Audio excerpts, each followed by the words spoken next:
Très heureux de vous retrouver en ce samedi 15 mars 2025. C'était la fête dans le Moronou ce matin. À Bongouanou, les Agny Morofoué ont célébré la 4e édition de la fête du trône. Le Premier ministre Robert Begré-Mambé était aux côtés du roi Nanantewa et son peuple pour la célébration autour du thème « Trône du Moronou, facteur de paix et de stabilité ». Un séminaire pour mieux gérer le budget alloué au ministère d'État, ministère de la fonction publique et de la modernisation de l'administration. Les agents du ministère veulent une gestion transparente et efficiente des fonds estimés à plus de 45 milliards de francs CFA. Et puis dans la région du Hambol, les populations de Nikolo et Ndana sont heureuses après le désenclavement de leur localité. Un pont relie désormais les deux villages. Les populations ont réaffirmé leur reconnaissance au président du conseil régional, Khalil Konaté, et au président de la République, Alassane Ouattara, pour ce pas posé vers le développement. Bonsoir à tous. Le Moronou était en fête ce matin, je le disais. À Bongouanou, les Agny Morofoué ont célébré la 4e édition de la fête du trône. Une fête qui symbolise l'unité retrouvée de ce peuple du centre-est du pays après de longs moments de dissension. Une fête qui s'est déroulée sous le regard du Premier ministre Robert Begré-Mambé. Franck Kwadio, Adamakiri. Le royaume de Moronou en liesse, la 4e édition de la fête du trône réunit sur la grande place de Bongouanou l'ensemble des forces vives, élus et cadres autour du roi Nana Eoratewa, roi des Agny Morofoué.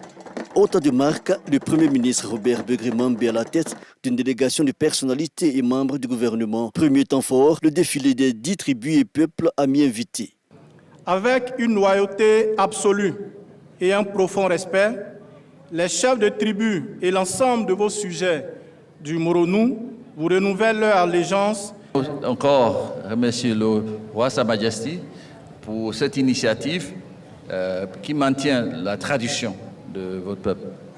Et je comprends bien que, comme on fait au Ghana, cette cérémonie se tient parce qu'on essaie de rendre nos peuples unis.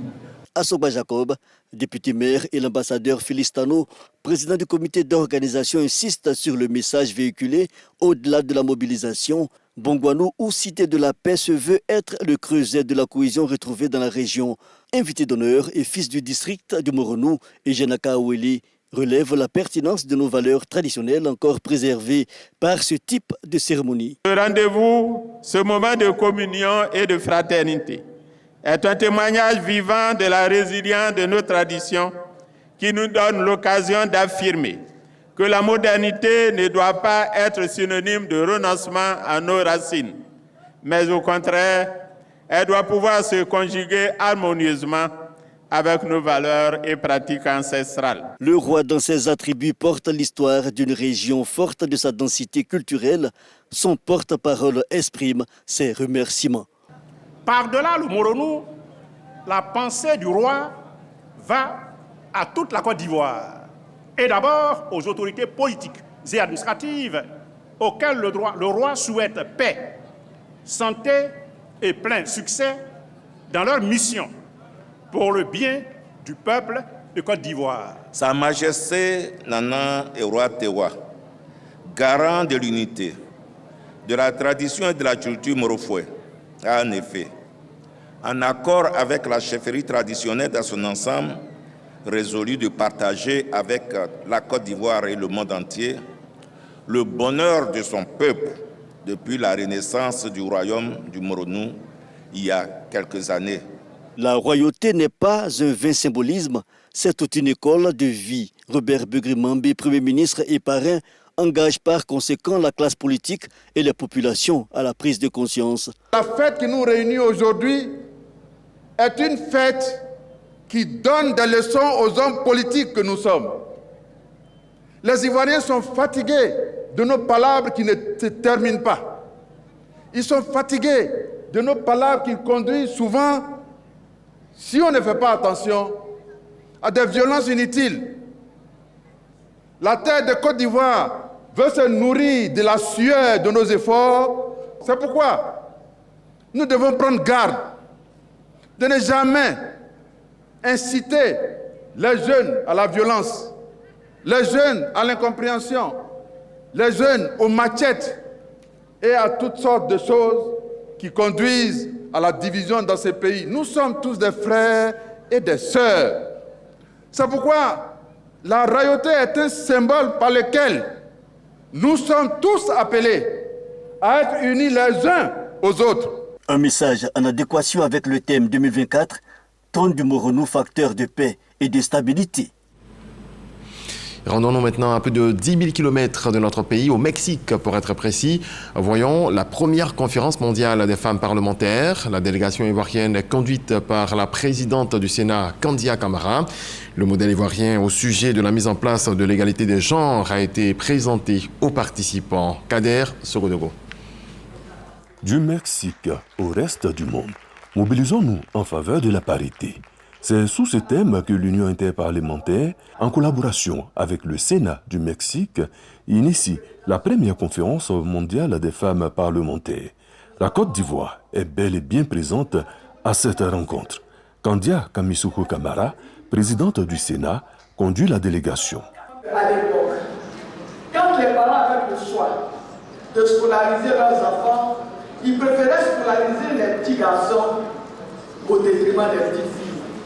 Et donc, en 2015, sous la houlette du président de la République, nous avons fait voter une loi pour rendre l'école obligatoire à tous les enfants, filles comme garçons.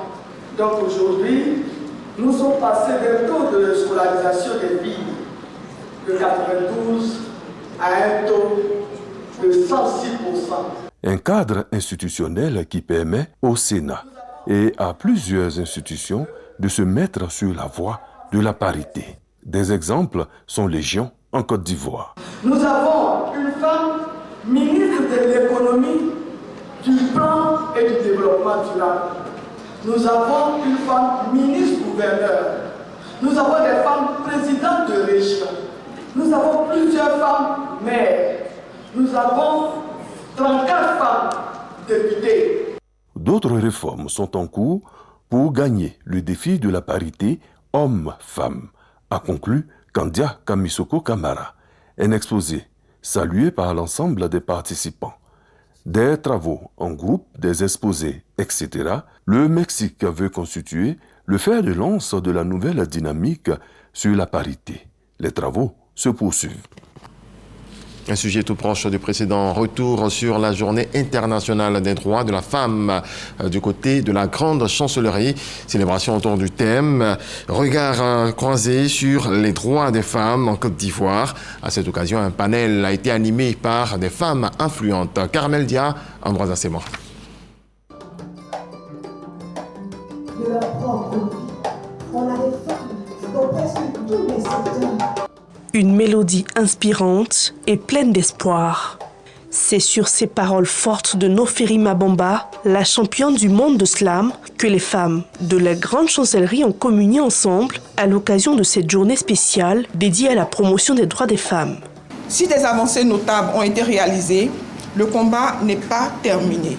L'égalité des sexes dans le monde professionnel demeure un enjeu majeur et exige un engagement collectif. En ce jour de célébration et de réflexion, nous voulons réaffirmer notre volonté d'œuvrer au sein de notre prestigieuse institution pour un avenir où la femme ivoirienne sera pleinement actrice de son destin. À son tour, la marraine Korotoum Koulibaly a salué les progrès réalisés en la matière, ici en Côte d'Ivoire. Les échanges fructueux et les acquis de ce jour nous confortent davantage dans la nécessité de poursuivre le combat pour l'égalité des genres dans nos sociétés. À toutes les femmes de Côte d'Ivoire, je voudrais nous inviter à passer à l'action pour perpétuer et consolider les dividendes de l'engagement du chef de l'État. La question des droits des femmes suscite toujours de nombreuses réflexions. Les femmes ont décidé d'un changement et elles l'ont exprimé à travers ce panel. En présence de la jeune génération, elles ont dit non aux inégalités et oui à une participation active en politique et à des postes de responsabilité. Autre volet de l'actualité, un séminaire pour mieux gérer le budget alloué au ministère d'État, ministère de la fonction publique et de la modernisation de l'administration. Les agents du ministère veulent une gestion transparente et efficiente des fonds estimés à plus de 45 milliards de francs CFA. C'est ce que nous apprend Grace Kando. Les principales articulations du budget 2025 du ministère d'État, ministère de la fonction publique et de la modernisation de l'administration, et les mesures d'encadrement expliquées aux acteurs du circuit de la dépense publique par le directeur des affaires financières. Le budget alloué à ce département ministériel s'élève à plus de 45 milliards de francs CFA. Pour une gestion optimale et rigoureuse de ces fonds, une rencontre des gestionnaires de crédit est initiée. Les recommandations, c'est de rester dans l'enveloppe budgétaire. Il n'est pas question de faire des passifs. Nous devons prioriser nos dépenses de sorte que l'enveloppe qui nous a été octroyée supporte les charges de nos structures. Il s'agit en d'autres termes de garantir la concordance entre l'exécution financière et la réalisation physique à l'effet d'atteindre les objectifs fixés. La poursuite de l'audit des effectifs des fonctionnaires et agents de l'État, la vulgarisation des textes du nouveau statut général de la fonction publique et la poursuite de l'implémentation de la signature électronique dans la délivrance des actes, ce sont entre autres les projets d'envergure à réaliser au titre de l'année 2025 par le ministère d'État, ministère de la fonction publique et de la modernisation de l'administration. La ministre Mariatou Koné a lancé ce samedi à Daloa, dans le Haut-Sassandra, le concours régionalisé de l'entrée dans les CAFOP, les centres d'animation et de formation pédagogique. Pour cette année, ce sont plus de 62 000 candidats pour 6 000 places d'instituteurs adjoints, comme en 2024. Gervais Gay, Sephora Zigui. Lycée moderne 4 de Daloa, la ministre de l'Éducation nationale et de l'alphabétisation vérifie que les copies de la première épreuve sont bien scellées. Les 500 candidats qui composent dans ce centre sont pour la plupart présents. Interrogés sur le niveau de la première épreuve, ces candidats trouvent l'épreuve de mathématiques abordable. On a commencé sur les maths. Bon, pour ma part, en lisant, je trouve que c'est abordable. Après avoir encouragé les candidats, la ministre Mariatou Koné demande aux candidats de croire en leur chance. Pour cette année 2025, ils seront 6 000 jeunes à intégrer les CAFOP après le concours. Recommandé à la suite des États généraux de l'éducation et de l'alphabétisation, la régionalisation du concours d'entrée au CAFOP est faite pour lutter contre la disparité constatée sur le terrain en ce qui concerne les enseignants. Les candidats composent donc dans chacun des 14 districts. Et le candidat, quand il est admis, il reste, il fait sa formation dans le district. À la fin de sa formation, il est recruté dans le district. Il a obligation de rester dans le district pendant au moins 10 ans avant de sortir du district. Présent aux côtés de sa collègue de l'Éducation nationale et de l'alphabétisation, le ministre de la Promotion de la jeunesse, de l'insertion professionnelle et du service civique, le ministre Mamadou Touré, se félicite du choix de la région du Haut-Sassandra pour le lancement officiel du concours d'entrée au CAFOP cette année. C'est qui est un honneur pour l'ensemble donc, des cadres et des fils de notre région, de notre district. J'espère aussi qu'au soir des résultats, nos jeunes frères auront souvent bien travaillé pour avoir les meilleurs résultats, puisque Madame la ministre l'a dit, ce qui est poursuivi, c'est la qualité de notre système d'enseignement. Pour cette année, ce sont 62 955 candidats qui composent dans 132 centres répartis dans 14 districts autonomes. Suivant à présent ces inaugurations des marchés de proximité à Lomokankro et Bokanda dans le district autonome des Lacs, des infrastructures livrées en présence du ministre d'État, conseiller spécial du président de la République, Jeannot Assoukwadio Soro Corona.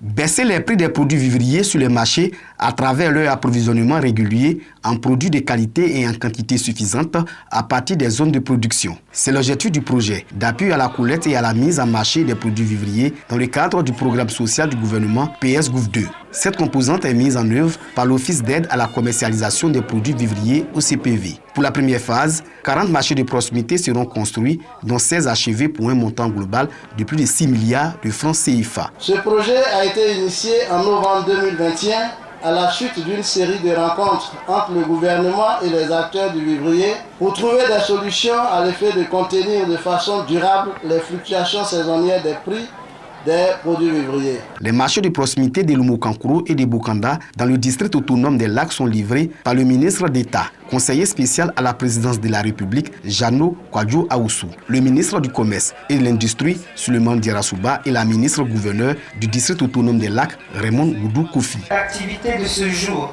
qui marque encore une fois la contribution des femmes à l'essor de l'économie de notre pays, tout en renforçant les économies locales et la promotion des produits vivriers de bonne qualité. Pour Suleiman Diarasuba, ces marchés visent à lutter contre la vie chère et assurer la sécurité alimentaire tout en améliorant les revenus des producteurs. Le gouvernement de la Côte d'Ivoire a mis en place différentes mesures structurantes à l'effet d'anticiper en mettant désormais l'accent avec pour cible la souveraineté alimentaire. Jano Kwadjo Aoussou inscrit la réalisation des infrastructures de proximité dans la vision du président de la République, Alassane Ouattara. Son Excellence M. Alassane Ouattara a décliné une vision claire, le programme d'appui au secteur du vivrier, financé par l'Union européenne, à hauteur de 14 milliards de francs CFA, le programme d'urgence pour l'agriculture Purga, de montant de 1700 milliards de francs CFA, le programme social du gouvernement, PS-Gouv, de 3182 milliards de francs CFA. Pour le fonctionnement du marché de Lumokankuro, le chef de l'État fait don de 2 camions de ramassage de 5 tonnes, 3 tricycles, 2 motos, des balances et des équipements informatiques. Des comités de gestion et de surveillance pilotés par l'OCPV seront installés. Ce sont au total 155 marchés de proximité qui seront construits sur l'ensemble du territoire national. Au chapitre santé, l'État de Côte d'Ivoire, à travers le projet de développement durable et inclusif des villes secondaires, financé par la Banque mondiale, vient de remettre des équipements médicaux au centre de santé de la commune de Bouna. Des équipements d'une valeur de plus de 106 millions de francs CFA. Herman Niamien a les détails. Des lits d'hospitalisation, des tables d'accouchement et des réanimations de nouveau-nés, des tensiomètres électroniques et bien d'autres équipements médicaux mis à la disposition des 7 centres de santé de la commune de Bouna. Entre autres, l'hôpital général de Bouna, la PMI de Bouna et le dispensaire rural de Nomidou. D'un coût global de 106 335 000 francs CFA, ces équipements vont à coup sûr permettre d'améliorer la qualité des soins de santé au profit des populations. Une action qui se situe dans le cadre du projet de développement durable et inclusif des villes secondaires. L'État de Côte d'Ivoire a sollicité un financement auprès de la Banque mondiale d'un montant global de 185 milliards pour 8 villes. Ce sont les villes de Bouna, les villes de Ferkessédougou, de Wangolodougou, de Korogo, de Boundiali, de Tengrela, de Diéné et de Man.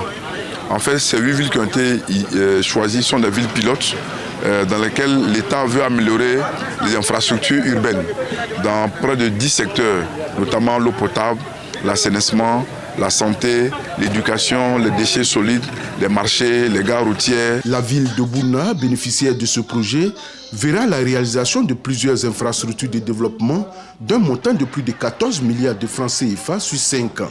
De quoi réjouit la représentante du maire de Bouna à cette cérémonie. Je pense qu'il est salutaire et je profite encore une fois de plus pour remercier les donateurs et à leur tête le président de la République, son Excellence Alassane Ouattara. Le préfet de la région de Bounkani a quant à lui exhorté les centres de santé bénéficiaires de ces équipements sanitaires à en prendre bien soin. Le destinataire final de tout cela, ce sont nos populations. Accueillez-les bien, recevez-les bien et soignez-les bien. Les populations bénéficiaires n'ont pas manqué de traduire elles aussi leur reconnaissance au gouvernement ivoirien pour toutes les actions qui sont initiées dans leur localité pour améliorer leur cadre de vie. Des opportunités recherchées par des hommes d'affaires ivoiriens et français. Ils ont échangé à l'ambassade de Côte d'Ivoire en France. Des rencontres B2B en marge du Salon international de l'agriculture de Paris. Julien Gogo, Suleiman Denisangou. La Côte d'Ivoire et la France explorent de nouvelles opportunités d'investissement et de partenariats. En marge au Salon international de l'agriculture de Paris, ici à 2025, une rencontre d'opérateurs économiques et d'investisseurs se tient à l'ambassade de Côte d'Ivoire en France. Une action du réseau Business Initiative. Une coopération exemplaire entre la Côte d'Ivoire et la France. C'est un moment de privilège que nous voulons renforcer avec vous pour explorer ensemble des voies qui existent. Parce que la Côte d'Ivoire, c'est une terre d'opportunités. Créée en 2014 à Aix-en-Provence, Business Initiative se distingue par une approche innovante des relations d'affaires. L'association Business Initiative accompagne les entrepreneurs, les investisseurs en favorisant les échanges et les opportunités. Cette rencontre illustre parfaitement notre ambition commune, créer des passerelles, encourager l'innovation et bâtir des partenariats solides. La France, sur bien des aspects, pourrait s'inspirer de la Côte d'Ivoire. Côte d'Ivoire qui est un réservoir de richesses extraordinaire.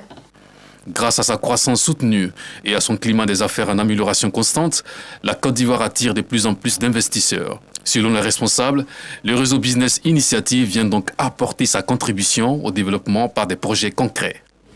En retour en Côte d'Ivoire, sur nos routes, on parle de sensibilisation dans le cadre de la semaine nationale de la sécurité routière.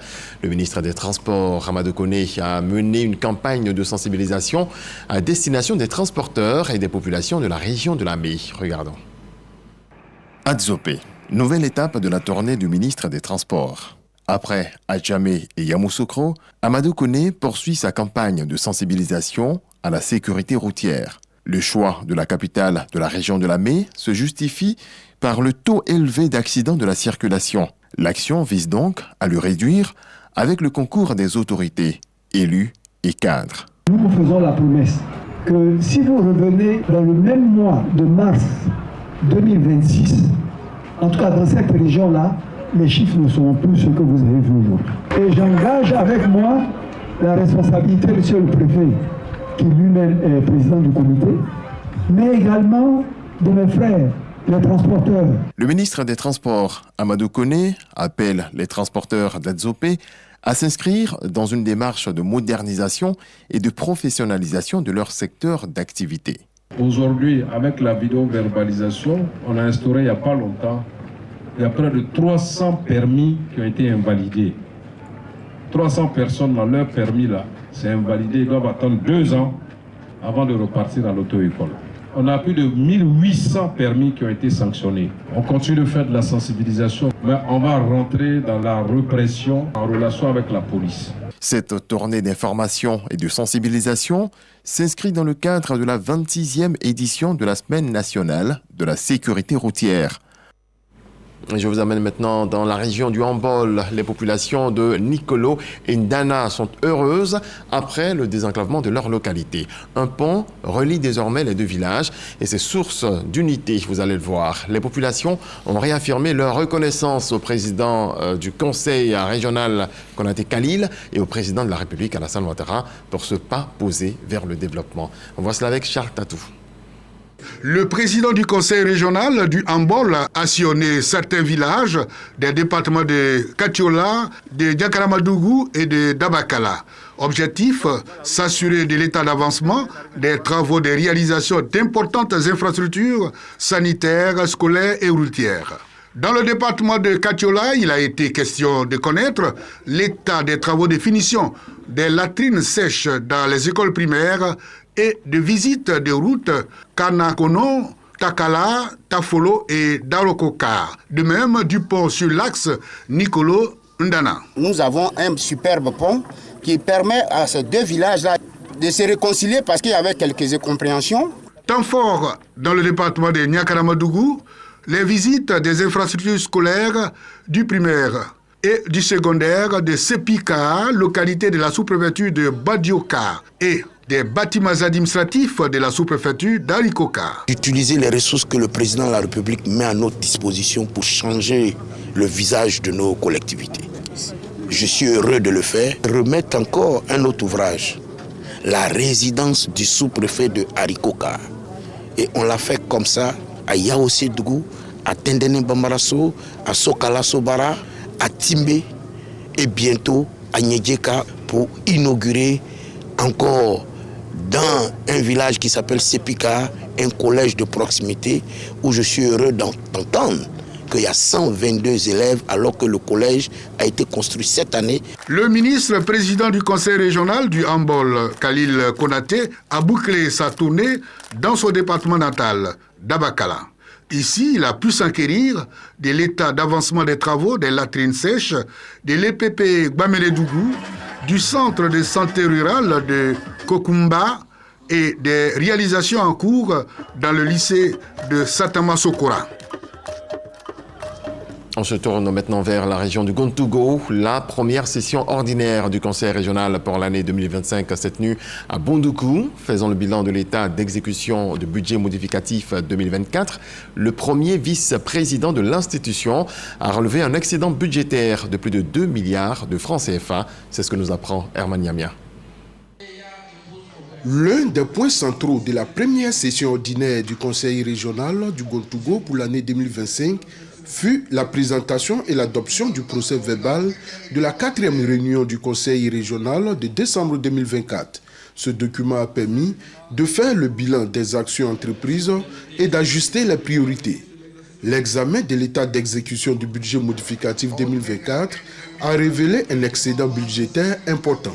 La situation financière au titre de l'exercice 2024 indique que le président compte administratif dégage un excédent budgétaire de 2 milliards 423 341 965 francs, dont 126 451 040 francs en fonctionnement et 2 296 890 925 au titre des reports de crédit d'investissement. Ignace Kwasi Kosonou a précisé que c'est à cause du nouveau processus de passation des marchés institué en 2023-2024 que ce crédit n'a pu être totalement utilisé. Le ministre d'État Kobina Kwasi Adjoumani, par ailleurs président du Conseil régional du Gontougo, s'est quant à lui félicité du climat fraternel qui a prévalu lors de cette session, avant d'ajouter que l'institution qu'il dirige est au travail pour améliorer les conditions de vie de ses administrés. Ce qu'il faut retenir, c'est que dans l'ensemble, nous avons fait un travail remarquable. Et tout ce qui est fait ici l'est au nom du président de la République, parce que le Conseil régional est un démembrement de l'État. Pour faciliter la mobilité de ses collaborateurs et pour améliorer les tâches quotidiennes du Conseil régional, le ministre d'État Kobina Kwasi Adjoumani a remis 5 véhicules de type 4x4 double cabine et une benne au Conseil régional.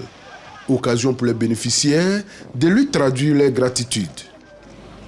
Posons le pied dans la culture avec le lancement de la 4e édition de Kalié Festival de Dianra dans la région du Béret. Plus de 15 000 festivaliers sont attendus durant 3 jours du 10 au 12 avril 2025 à cette rencontre du patrimoine culturel des peuples Bato et Nigbi dans la commune de Cocody. Retrouvons Julien Gogo et Walter Amadou Ouattara. La promotion du patrimoine culturel des peuples Bato et Nigbi du département de Dianra dans la région du Béret fait la particularité du Kalié Festival. Plus de 15 000 festivaliers sont attendus pour cette 4e édition prévue du 10 au 12 avril 2025. Cette initiative fédère chercheurs, mécènes, ressortissants de Dianra et les élus locaux. L'enjeu est grand, c'est à la fois de sauver l'existant, mais aussi de faire en sorte de garder une certaine authenticité de ce que nous avons comme encore culture. Nanou Rogo Koulibaly, commissaire de ce festival, situe les enjeux de l'événement. L'idée est de faire la promotion de notre patrimoine culturel dans une perspective de tourisme durable. Ça, nous lançons cette année le projet d'initier un arbre planté, ce qui pourrait à terme aider à reconstituer le couvert forestier de nos bois sacrés suffisamment menacés au niveau environnemental. Kalié Festival constitue, selon les initiateurs, le miroir de la substance culturelle des peuples du département de Dianra. Zone cosmopolite, elle tient sa richesse et sa diversité de son patrimoine culturel des Bato et des Nibi aux influences malinké et sénoufo. Ce festival bénéficie de l'appui institutionnel du ministère de la Culture et de la Francophonie. Dans le reste de l'actualité, en bref et en images, le président angolais João Lourenço a exhorté ce samedi les partis en conflit à l'est de la République démocratique du Congo à observer un cessez-le-feu à partir de minuit le 16 mars 2025. Selon un communiqué de la présidence angolaise, cette trêve doit inclure l'arrêt des attaques contre les civils et l'interdiction d'occuper de nouvelles positions. L'initiative vise à faciliter les discussions directes prévues le 18 mars à Luanda entre Kinshasa et l'AFC M23. Aucune réaction des deux camps n'a encore été enregistrée. Dieu nous garde en vie et en bonne santé. Merci à vous tous de votre attention. Bonsoir.